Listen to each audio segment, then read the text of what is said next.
আল্লাহর গোলাম একটা এখন চিন্তা করলেন, এই একটা সুযোগ আমি পেয়ে গেলাম। আমি জাদুকরের কাছে যে জাদু বিদ্যাগুলো শিক্ষা গ্রহণ করি, আবার সাধকের কাছে গিয়েও সাধকের থেকে আমি কিছু নসিহত শুনি।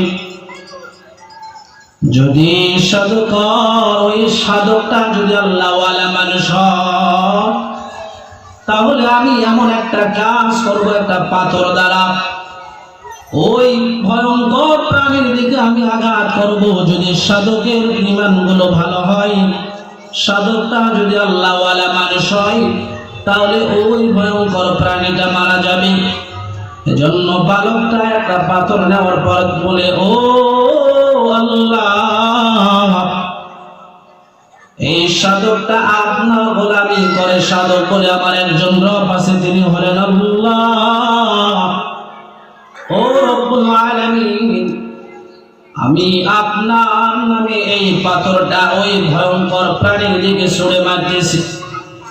ওই সাধকের কথাগুলো যদি সঠিক হয়, সাধকটা যদি ঈমানদার গোলাম হয়, তাহলে সঙ্গে সঙ্গে আমার ওই পাথরের আঘাতে ওই প্রাণীটা মারা যাবে।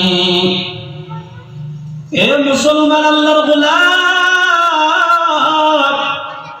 এই বালকটা যখন ওই ভয়ঙ্কর প্রাণীর দিকে পাথরটা আঘাত করে মারে দিলেন, ছুঁড়ে মারলেন, পাথরটা যখন ওই ভয়ঙ্কর প্রাণীর গায়ে একটু স্পর্শ করলো, কিতাবের মধ্যে মুফাসসিরে কেরাম বলেন, আল্লাহর নাম নেওয়ার কারণে সাথে সাথে সেখানে প্রাণীটা মারা গেল। আল্লাহর গোলাম এরপর যখন সাধকের কাছে চলে গেলে, সাধকটা ডাক দিয়ে বলো, ও বালক, তুমি যে ওই প্রাণীটার দিকে আঘাত করলে, একটা পাথর নিক্ষেপ করলে, ভালো করে একটা কথা শুনিয়া নাও। আমি সাধক মনে করি তুমি আমার থেকে বড় উত্তম একজন মানুষ। ও গোলাম, বলো, ভালো করে শুনিয়া নাও। আমি তোমারে বলে দিলাম, তুমি হলে পাক্কা ঈমানদার। আজ থেকে শুনিয়া নাও, তুমি যতদিন বেঁচে থাকবে, তোমার উপর কিন্তু বড় বড় বিপদ পরীক্ষা নেমে আসবে। এই বালকটা এই যে একটা কাজ করলো, তার পাথরের আঘাতে ওই প্রাণীটা মারা গেল। এটা দেখে অনেক লোক তার কাছে আসলো দোয়া নেওয়ার জন্য। এক সময় দৃষ্টিহীন ব্যক্তিরা তার কাছে আসে, তিনি আল্লাহর কাছে দোয়া করে, তার দৃষ্টিশক্তি ফিরে চলে আসে। কুষ্টি রোগ যাদের ছিল তারা আসে, তাদের কুষ্টি রোগ ভালো হয়ে যায়। ওই বাদশাহ, নাফরমান বাদশাহ একটা ছিল মন্ত্রী, তার দৃষ্টিশক্তি ছিল না। সে তার কাছে আসলো, বালকের কাছে বলে, আমি তোমাকে অনেকগুলো হাদিয়া দিতেছি, আমার দৃষ্টিশক্তিটা ভালো করে দাও। গোলাম এবার ডাক দিয়ে বলে, আমি আপনার দৃষ্টিশক্তি ভালো করার মালিক নয়। ও মন্ত্রী সাহেব, আপনি যদি আমার আল্লাহ তাআলার উপর ঈমান আনেন, আপনি যদি ঈমানদার গোলাম হন, তাহলে আমি আপনার জন্য দোয়া করব, আমার আল্লাহ আপনার দৃষ্টিশক্তি ফিরিয়ে দিবে। মন্ত্রী ডাক দিয়ে বলল, আমি ওই একমাত্র রবের উপর, আল্লাহ তাআলার উপর ঈমান আনলাম।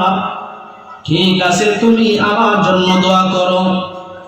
এরপর যুবক আল্লাহ তাআলার কাছে দোয়া করলেন, রব্বে কারীম, এই মন্ত্রী সাহেব তিনি আপনার উপর ঈমান এনেছে, আমি যুবক আপনার কাছে দোয়া করি, মালিক মেহেরবানি করে এই মন্ত্রী সাহেবের দৃষ্টি শক্তিটা ফিরিয়ে দিন।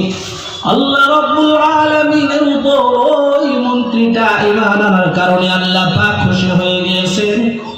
ওই যুবকটা দোয়ার সাথে সাথে রব্বুল আলামিন ওই দৃষ্টিহীন মন্ত্রীর দৃষ্টি শক্তি ফিরিয়ে দিলেন। আল্লাহ পাক দৃষ্টি যখন ফিরিয়ে দিলে, মন্ত্রী তার দৃষ্টি শক্তি দিয়ে দেখতে দেখতে বাদশার কাছে চলে আসে। বাদশাহ দেখে কি ব্যাপার, দৃষ্টিহীন একজন মন্ত্রী, তার দৃষ্টিশক্তি ফিরে আসলো। আমি তো কিছুই বুঝলাম না, ব্যাপারটা কি? বলে, মন্ত্রী সাহেব, আপনার দৃষ্টিশক্তি তো ছিল না, কেমনে ফিরে আসলো? আমি তো কিছুই বুঝলাম না।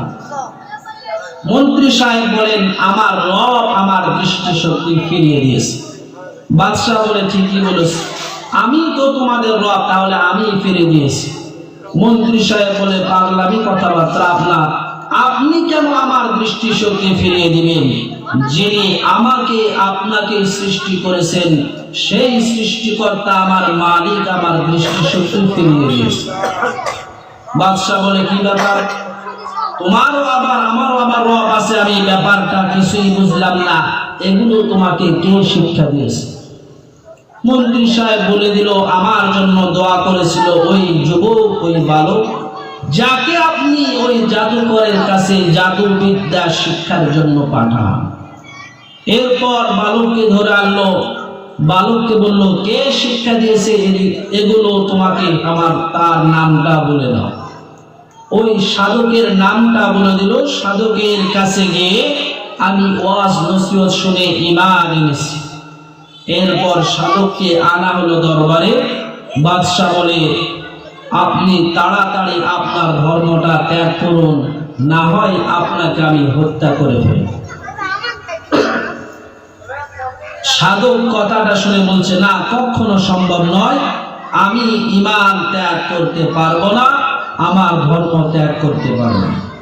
এরপর বাদশাহ সঙ্গে সঙ্গে ওই সাধকটাকে হত্যা করে ফেললেন। এরপর মন্ত্রীও ঈমান ত্যাগ করলো না, তাকেও হত্যা করে ফেললেন। এরপর গোলামকে ওই বালককে ডাক দিয়ে বলে, ও যুবক, এই দুইটা দৃশ্য কি তুমি দেখলে? আমি ওই সাধকটাকেও হত্যা করে ফেললাম, মন্ত্রীকেও হত্যা করে ফেললাম। এ যুবক, তুমি যদি তোমার ঈমানটা না ত্যাগ করো, ভালো করে শুনিয়া নাও, তোমাকেও কিন্তু এদের দুজনের মধ্যে মতো হত্যা করে ফেলবো। যুবক ডাক দিয়ে বলো, বাদশাহ, আমাকে যদি এখনই এই মুহূর্তে আপনি হত্যা করে ফেলেন, তবু আমার কিছুই যায় আসে না। ভালো করে শুনিয়া না, আমি কোশ্চিন কালেও কখনো ঈমান ত্যাগ করবো না, আমার ধর্ম ত্যাগ করবো না। বাদশাহ ডাক দিয়ে বলে, ও আমার দলে না, এই যুবকটাকে তাড়াতাড়ি তোমরা একটা পাহাড়ের উপর নিয়ে যাও। পাহাড়ের উপর থেকে এই যুবকটাকে তাড়াতাড়ি তোমরা নিচে ফেলে দিবে, যেন যুবকটা মারা যায়। না হয় এই যুবকের কারণে আরো হাজার হাজার মানুষ মুসলমান হয়ে যাবে। যখন যুবকটাকে বাদশাহ লোকেরা পাহাড়ের উপর নিয়ে গেল, পাহাড়ের উপরে ফেলে দেওয়ার জন্য নিচে, যুবকটা ডাকতে বলে, রব্বুল আলামিন,